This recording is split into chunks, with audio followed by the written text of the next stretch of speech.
Hey guys, what's up? It's Will back once again for some UFC fight predictions from the Mecca MSG in New York City as Israel Adesanya faces off against Alex Pereira in our main event at UFC 281.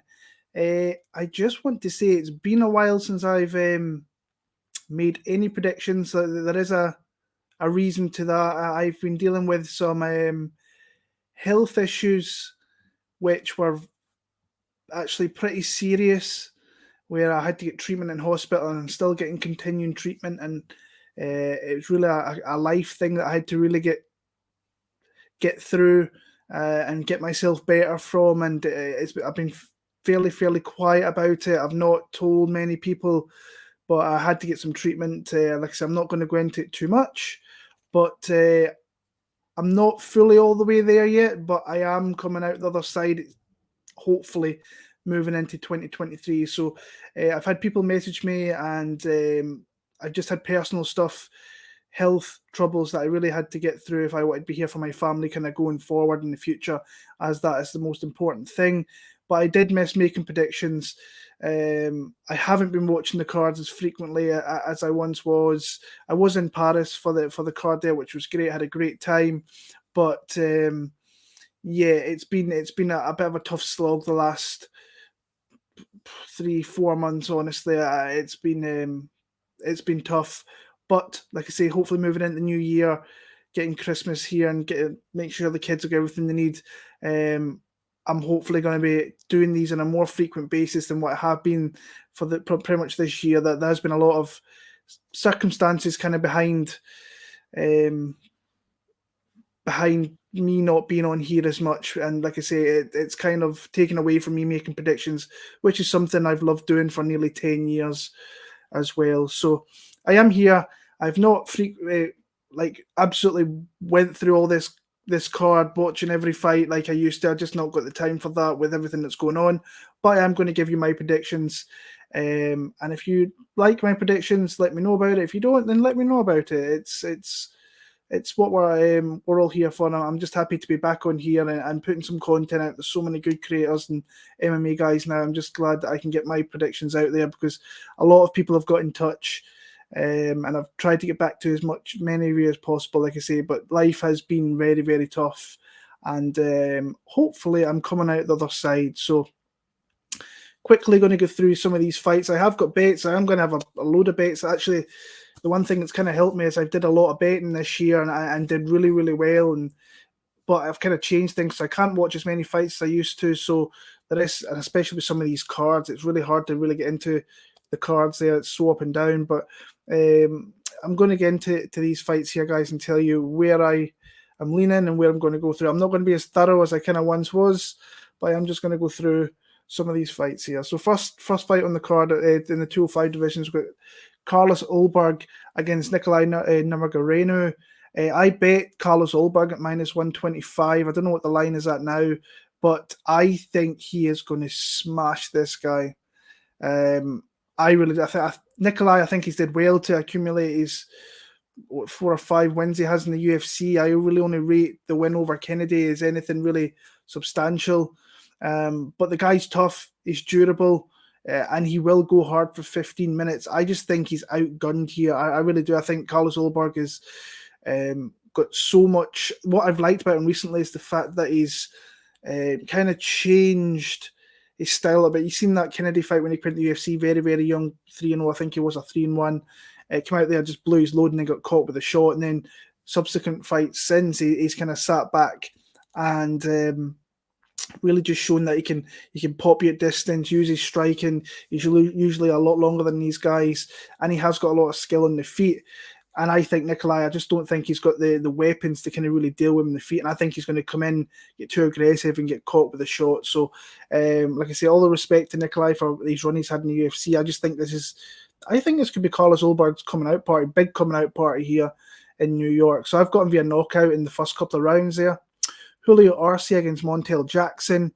Montel Jackson is a curious case to me because he's actually a guy that's won me a hell of a lot of money on DraftKings. He's won me multiple GPPs and thousands of dollars. So, in his last 2 fights, specifically with all the knockdowns that he got against JP Buys, whatever. The only time I think he made a step up was against Brett Johns, and he lost that fight, and Brett Johns kind of held on for his life. I bet him in that spot. Brett Johns, he was an underdog. I was like, it's an easy bet for me to make.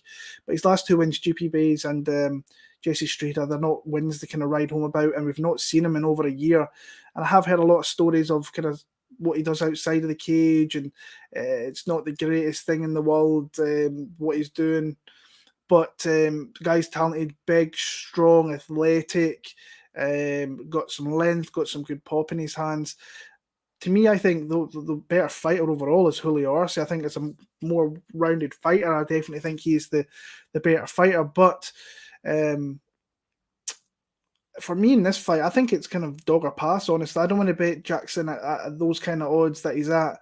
Arce at the odds he's at is where I would kind of lean on that. Like I say, I've not frequently looked into these fights as much as I used to, but I just can't do it. And like I say, I've had other things going on. But I'm going to lean with Julio Arce. He is kind of outgunned with the kind of length and the height here, but I think his boxing skills are very, very sharp. I think that as long as he doesn't avoid a kind of big shot that really stuns and hurts him, I think he can really keep this fight close and win a close decision. So I've got Julio Arce in that one there. Mike Trizano against Sung Woo Choi is up next. I'm leaning on the Sung Woo Choi side a little bit. I think Mike Trizano is going to really... I don't think we'll see him in the UFC by the late part, by this time next year in the UFC. I've just got a funny feeling that his run in the UFC is kind of coming to an end. I mean, he's not an old guy. He's only, I want to say, in his 30s. He's just turned 30, coming 31, and he's lost a couple of fights recently, but the last one was a big, big knockout where he took a massive shot against Lucas Almeida. And once you start to really take some of those shots and start to go down, they could really have effect. And all fighters get caught. Sung Woo Choi, he's another one that's coming off a loss there when he lost to Alex Caceres again. I think it was submission. He got caught in that one there. Josh Kulabau, actually, just looking up there. Actually, I don't know. I must have missed that fight. I watched the Caceres one where he got submitted.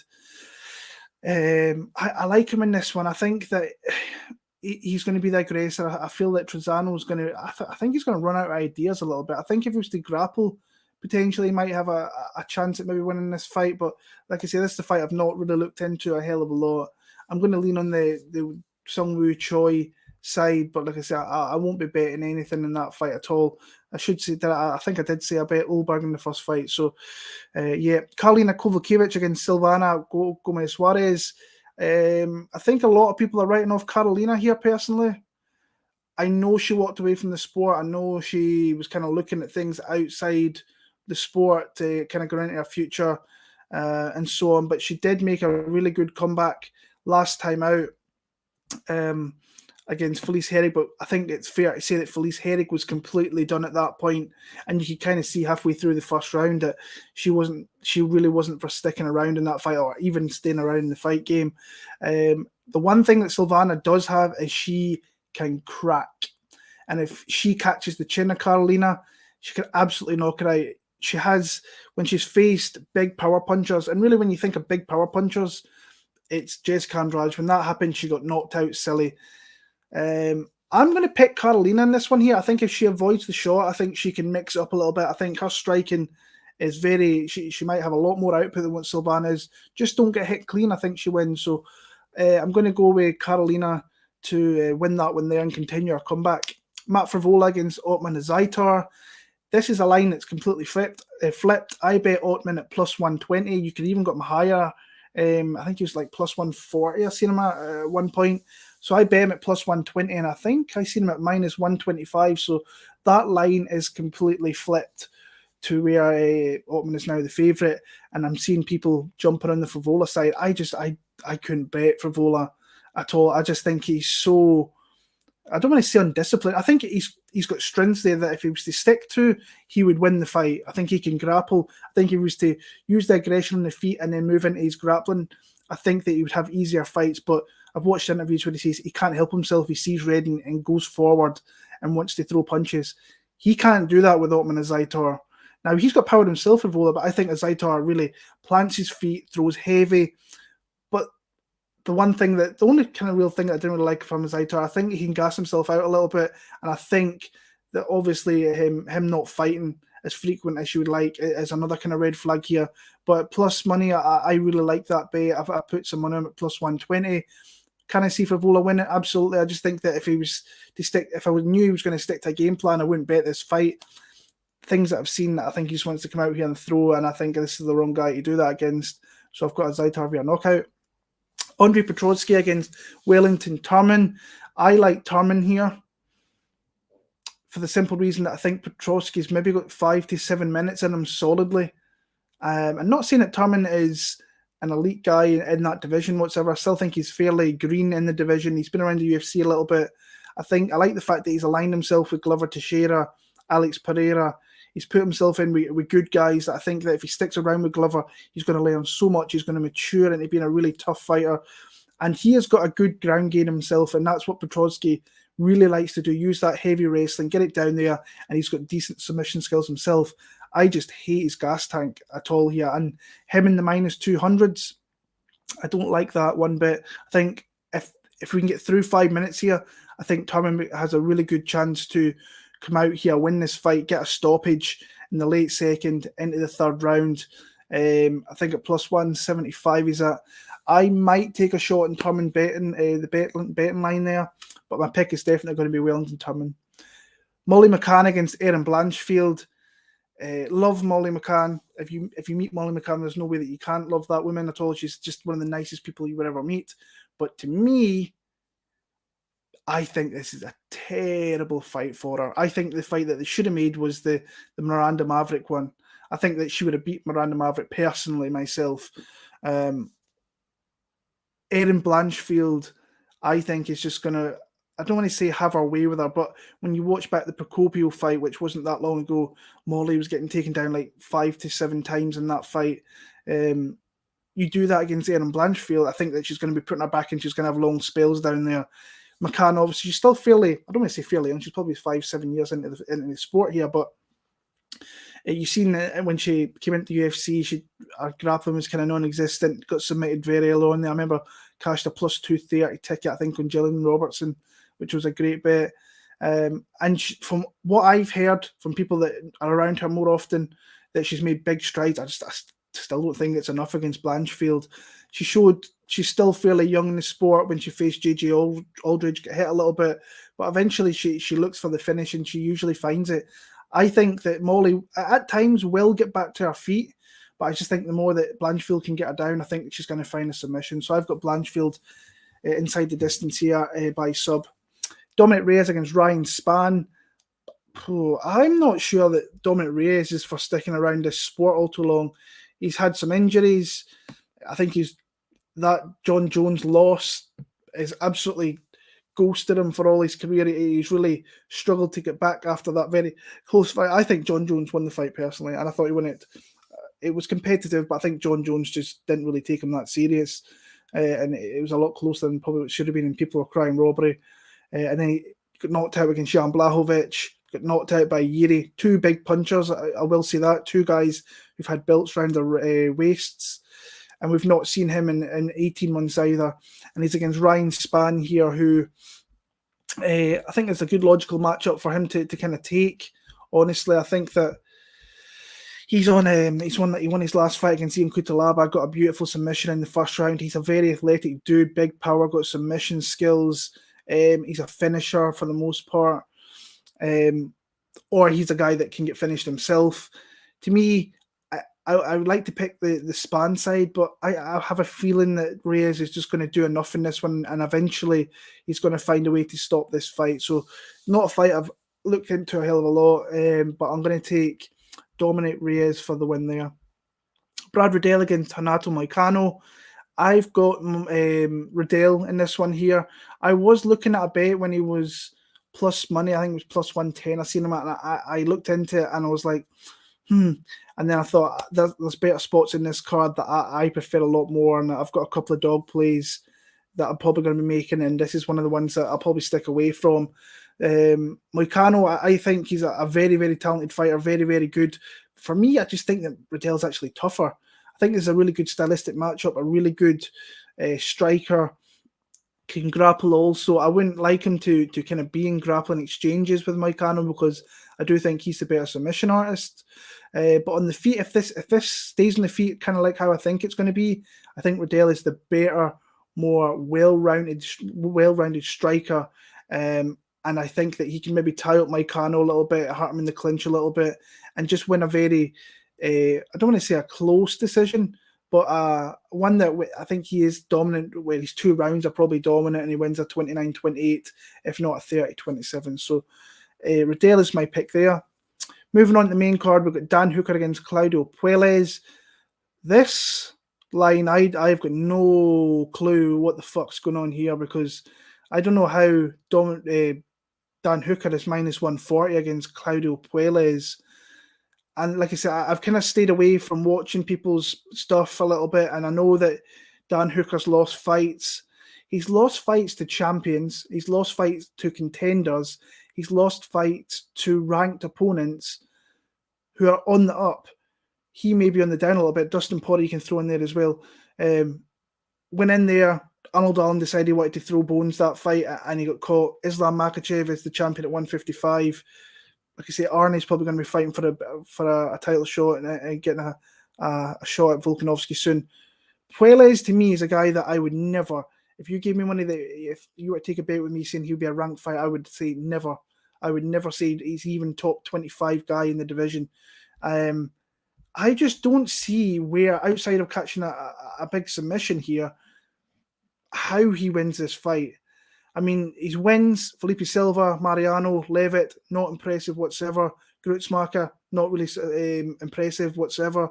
And Clay Guida is tough, but on the back end of his career, I think if he can't catch a knee bar here, he's going to get absolutely bludgeoned. I think the overall better grappler is Dan Hooker. Striking, it's non-existent. I think Hooker is far more varied with his striking and better with his striking.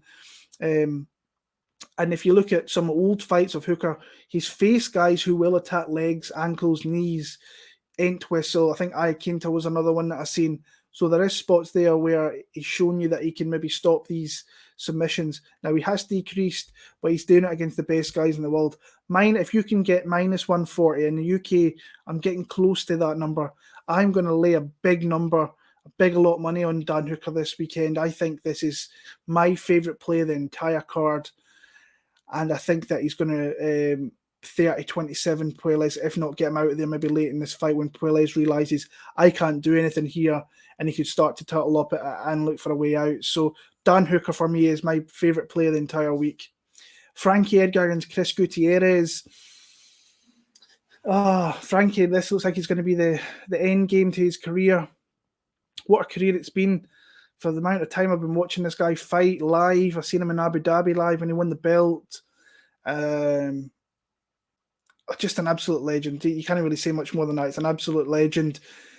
I think people are writing him off here far too easy. Now, I know his durability is kind of decreased a little bit. That was something that's always really kicked around with him, and really held him in good stead. But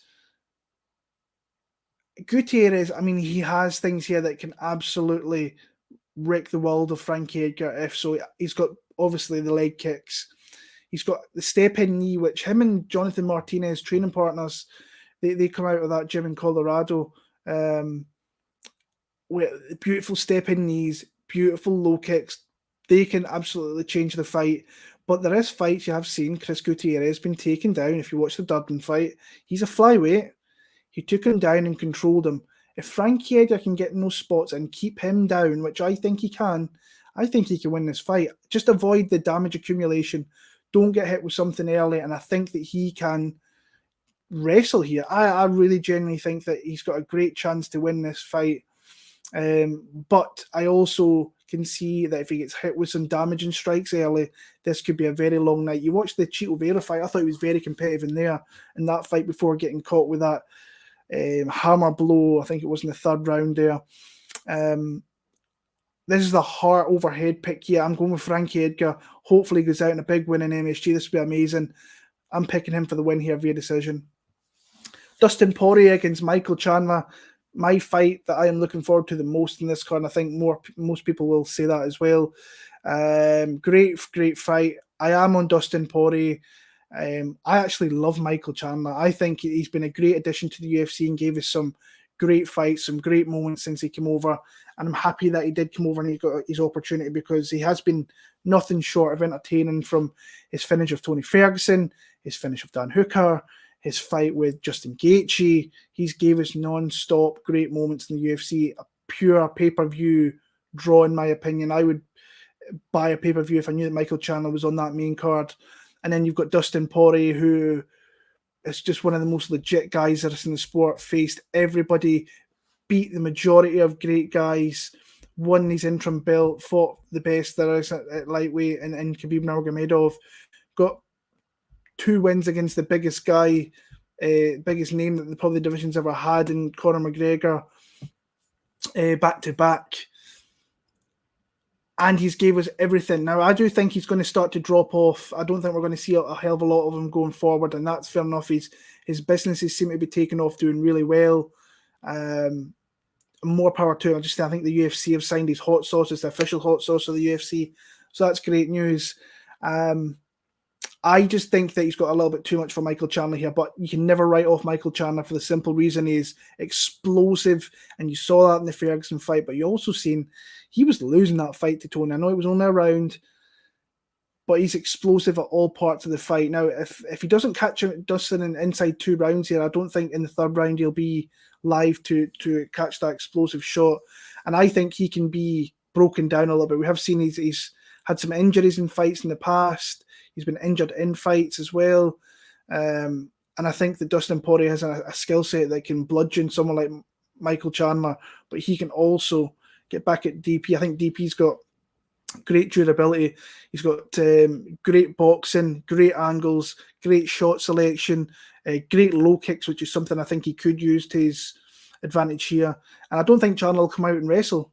So that if it comes down to a pure striking battle, outside of Chandler landing the bomb, I think that Poirier wins this fight at a high clip. So Dustin Poirier inside the distance for me in that one there. Co-main event of the night, we've got Carla Esparza against Zhang Weili.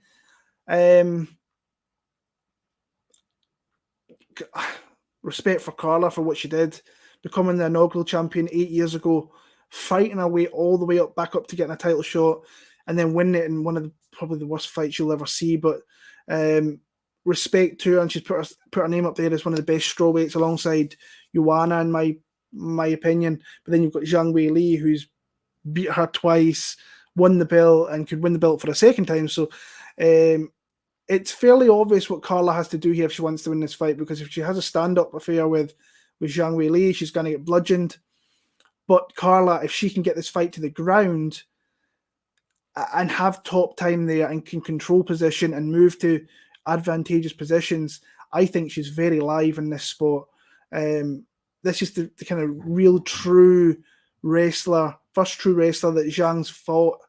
And that's what Carla's going to do. She's going to come out. She's not going to want to have striking exchanges. She's going to get her hands on her into the clinch against the cage, win minutes there, get her to the ground. Now, Zhang could be too strong at this point and could maybe do some big damage to someone like Carla Esparza, kind of like the Ian trick one where she stopped her takedowns, and then from there it was just a bludgeoning. It was just it wasn't good to see. I'm going to lean on Carla Esparza here. I'm going to take a shot. I think I'm going to bet her at her odds. She's plus 300. I think that's a little high, honestly. I think she should be a lot lower than that. I think she's been disrespected a little bit, and I can see why. But yeah, I could also see Zhang coming out here and really putting a beating on her. But I think Carla is a lot liver than what the betting line is. So for me, in a fight where I think genuinely she's got a skill set that can win rounds here, I'm going to take Carla Esparza. Not super confident, but the betting odds this year have taken shots on guys that at higher odds and they've came to fruition and been good. This is another one here, and it's not the biggest stake that I'm throwing at it there. So Carla Esparza via decision, in my opinion, maybe late 4 or 5 if she can get into an advantageous position, maybe get a submission. But I am going to pick Esparza in that one there. Main event of the night, Israel Adesanya against Alex Pereira. These two have history. Pereira has W's against Adesanya. He has big moments against Adesanya. Knocking the guy out is something that you never forget about. So this is a big fight for Izzy to really get that monkey off his back, put this behind him. Pereira has really worked his way into the UFC in a very short time up to there. The story with him winning a few times against Izzy has obviously helped him. But he's been there and he's knocked guys out. The guy's got amazing striking. Very, very, very big power puncher, and that left hand is money.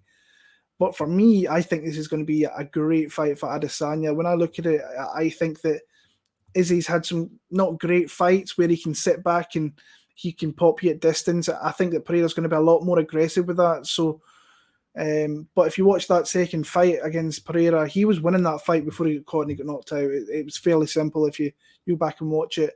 And I feel that Izzy's going to, I don't want to say style on him, but I think he's going to convincingly win this fight, if not by a late decision. I think by a 49-46 at least, maybe even a 50-45. I like Izzy in this spot. I wish the betting line was a little bit lower because I would probably play it then. But I like Adesanya in this. But I think it's a little bit too soon for Pereira. But he has been working with Glover, who's only going to be helping him with his grappling. Now, I've seen people say that Adesanya might grapple in this fight. I don't reckon that's going to be a ploy here. I think he's going to, at distance, catch him with these shots and catch Pereira as he comes in and kind of just win the striking exchanges over 25 minutes. So I'm going to pick Israel Adesanya for the win here. And yeah, that's my pick, guys. Like I say, I'm glad to be back. I've had some time away, health problems. It's been a rough 3 months since the end of the summer. So I'm hoping I'm going to be back. Some of these cards are not inspiring. I must admit, these fight night cards that are hard to really get up for, like they were in the past, where most of the cards were always good. But these cards have kind of been watered down a little bit. It's hard to really get the enthusiasm for them, especially when you're not feeling great and you don't have time with commitments. But I am here to try and keep going. I'm going into year number 10, and that's an achievement in itself. So I just want to be here and talk some fights with you guys. And if you have any questions, you can always come on Twitter and ask me there, and you can drop a comment down below. I appreciate everyone for being in the live. There's a couple of guys here. Hope you're all well. I can see Moise there, Stephen, Hot Pepper Boy, Artemis. What's up, man? I have had a rough time, but I think I'm back. So if there's anybody out there that hasn't hit the like button, please do that. Because I'd like to try and get this channel back on track a little bit. And until next week, I think it's Derek Lewis against Spivak next week, which is not particularly inspiring to say the least, but that's the way the kind of UFC are nowadays. But I am glad to be back making predictions. I hope this has been okay for you. If you have any bets, all the very, very best. Until next week, guys, take care and peace.